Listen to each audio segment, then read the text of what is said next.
Hi అండి. Welcome to my channel. Healthy pasta తినాలనుకుంటున్నారా? Cream, maida, cheese, butter ఇలాంటివి ఏమీ వేయకోకుండా ఎంతో డెలీషియస్‌గా, క్రీమీగా ఉండే పాస్తా చేసి చూపిస్తాను. ఇంకెందుకు ఆలస్యం? ముందుగా ఎవరైనా సబ్స్క్రైబ్ చేసుకోకుండా మర్చిపోయి ఉంటే సబ్స్క్రైబ్ చేసుకోండి. నేను పెట్టే ప్రతి వీడియో మీకు ముందుగా రావాలనుకుంటే బెల్ ఐకాన్ యాక్టివేట్ చేసుకోండి. ఇంకెందుకు ఆలస్యం? ఇక్కడ చూపిస్తున్నాను కదా! ఇక్కడ నేను చూపించేది ఎక్కడే కానీ స్కిప్ చేయకోకుండా చూడండి. ఎక్కడన్నా స్కిప్ చేశారంటే నేను చూపించేది అర్థం కాదనమాట. నేనేమేమి వేస్తున్నాననేది, పర్ఫెక్ట్‌గా ఎంత ఉడకబెట్టుకోవాలనేది, దాంట్లోకి ఎంత క్వాంటిటీ వేయాలనుకునేది అవన్నీ చేసి చూపిస్తాను. క్వాంటిటీస్‌తో సహా వెయిట్ ఎంతుందో కూడా చెప్తాననమాట.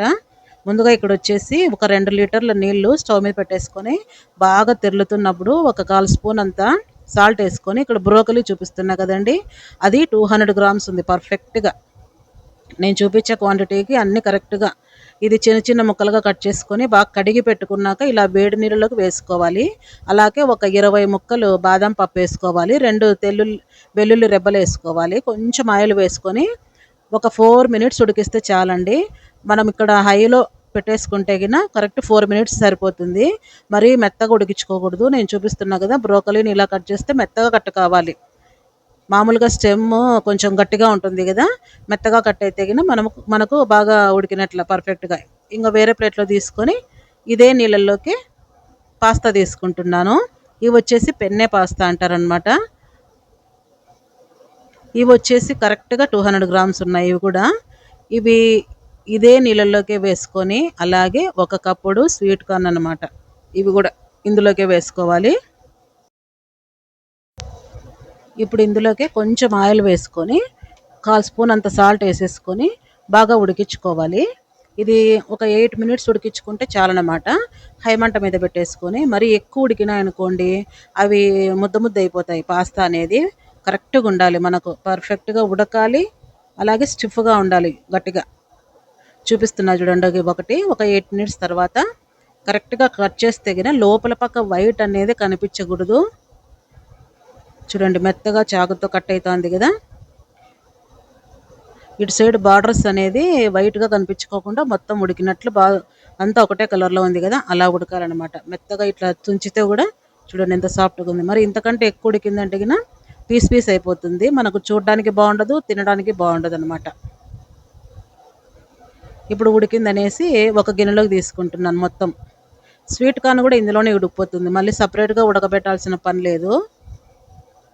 ఇలాగంతా తీసుకున్నాక ఇందులో కొంచెం ఆయిల్ వేసుకొని కలిపేసి పక్కన పెట్టుకోవాలి. ఆయిల్ ఎందుకు వేస్తున్నానంటే అతుక్కోకూడదు అనేసి, బాగా పొడి పొడిలాడుతూ ఉంటుంది పాస్తా అనేది. ఇంక ఇది ఇలా పక్కన పెట్టేసుకొని ఇందాక చల్లార్చుకున్నాం కదా మనం బ్రోకలీ, ఇది మిక్సీకి పట్టుకోవాలి.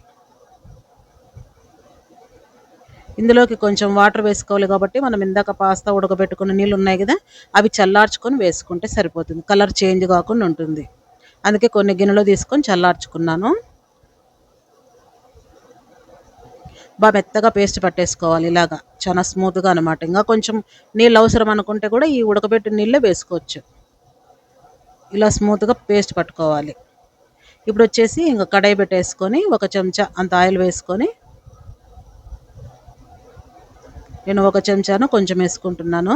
ఇది ఒక 10 వెల్లుల్లి రెబ్బలు అనమాట, చిన్నగా కట్ చేసుకున్నది. మీరు చాపర్లో అయినా వేసుకోవచ్చు. ఇలా కొంచెం కలర్ వస్తేనే ఒక స్పూన్ అంత రెడ్ చిల్లీ ఫ్లేక్స్ అనమాట, కొంచెం ఘాటువే తీసుకోండి. అలాగే ఓర్గానో అంటాం కదా, అదొక స్పూను. ఇలా కలుపుకున్నాక మనం ఇందాక పేస్ట్ చేసుకున్నాం కదా, అది వడగొట్టుకోవాలి. ఎందుకు వడగొట్టుకోవాలంటున్నానంటే బాదాం ఉంది కదా, అదనేసి తొక్కు తొక్కు ఉంటుందన్నమాట. కావాలంటే కొన్ని నీళ్ళు వేసుకొని కూడా మనం దీన్ని బాగా వడగొట్టుకోవచ్చు. ఎలాగో మనం పాస్తా వేసినప్పుడు కొంచెం నీళ్ళు వేసుకుంటాం కాబట్టి ఇది తొందరగా వడగొట్టుకోవాలనేసి కొన్ని నీళ్ళు వేసుకుంటున్నాను నేను. మొత్తం ఇలాగేనండి. మిక్సీ జార్లో కొంచెం నీళ్ళు వేసుకొని మనం ఇందాక పాస్తా ఉడకబెట్టినాం కదా, ఆ నీళ్ళు వేసుకొని బాగా దొలిపేసుకొని దీంట్లోకి వేసుకుంటే కన్నా తొందరగా అంతా వడగొట్టేసుకోవచ్చు అనమాట ఈజీగా. మనకు చాలా గట్టిగా ఉంది కదా, దిగడం లేదు. ఇలాగ మొత్తం కింద పక్క కూడా అంతా క్లీన్ చేసేసుకొని, ఇంకా తొక్కు వచ్చింది కదండి, అది పక్కన పడేసుకోవాలి. ఇలాగంతా కలుపుకొని కొంచెం ఒక 2 మినిట్స్ అంత కొత్త ఉడికేలాగా ఉడికించుకోవాలి. ఇందులోకి సాల్ట్ చెక్ చేసుకొని ఎంత కావాలో వేసుకొని, అలాగే మిరియాల పొడి ఒక పించ్ అంటే కొంచెం ఒక 1/4 స్పూన్‌లో ఇంకా కొంచెం తక్కువ అనమాట. అంత వేసేసుకొని బాగా కలుపుకోవాలి. ఇలా బాగా ఉడికేటప్పుడు మనం ఇందాక పక్కన పెట్టుకున్నాం కదా పాస్తా ఉడకబెట్టుకొని అది వేసేసుకుంటున్నాను. ఇలా వేసుకొని బాగా కలుపుకోవాలి. మంట సిమ్‌లో, హైలో తగ్గించుకుంటూ చూసుకుంటూ ఉండాలన్నమాట. ఇప్పుడు మనకు కొంచెం నీళ్లు పడతాయండి. మరీ గట్టిగా ఉంది కదా! మనం పక్కన పెట్టుకున్నాం పాస్తా ఉడకబెట్టిన నీళ్లు అవి వేసుకోవచ్చు. నేను 2, 3 చెంచాలు వేసుకుంటున్నాను. ఇది చాలా బాగుంటుందండి. ఎప్పుడన్నా అలా ఎప్పుడో ఒకసారి కదా! రెగ్యులర్‌గా కాకుండా ఎప్పుడో ఒకసారి ఇలా వెరైటీగా చేసి పెడితే బాగుంటుందన్నమాట ఇంట్లో కూడా. చాలా ఇష్టపడతారు పిల్లలు గానీ, ఇలా హాలిడేస్ టైంలో. నాకు కొంచెం సాల్ట్ తగ్గిందనేసి వేసుకుంటున్నాను. ఇందులోకి ఇంక మనం ఎక్స్ట్రా కారం వేయం కాబట్టి మనం వేసేటప్పుడే కొంచెం ఒట్టిమిరపకాయలు ఘాటువి తీసుకుంటే చాలా బాగుంటుంది. ఇప్పుడొచ్చేసి జాజికాయ ఒక పించ్ అంత తురుముకుంటున్నాను. ఇది వేయడం వల్ల చాలా బాగుంటుంది ఫ్లేవరు. ఇంకా కలిపేసుకొని మనకి ఎంత చిక్కదనం కావాలో చూసుకొని ఇప్పుడే వేసుకోవచ్చు నీళ్ళు. నిమ్మకాయ పిండుకున్నానండి. అది మిస్ అయిపోయింది. స్కిప్ అయిపోయింది. ఒక అర్ధము నిమ్మకాయ ఉప్పు పిండేసుకొని ఇంకా దించేసుకోవడమే. ఇంకా సర్వ్ చేసుకోవడమే. చాలా వేడి వేడిగా తింటే చాలా బాగుంటుంది. బ్రోకలీ క్రీమీ పాస్తా మీకు నచ్చుతుంది అనుకుంటున్నానండి. మీ ఫ్రెండ్స్‌కి, రిలేటివ్స్‌కి షేర్ చేయండి. అలాగే సబ్స్క్రైబ్ చేసుకోండి. మరిన్ని మంచి రెసిపీస్‌తో వస్తుంటాను.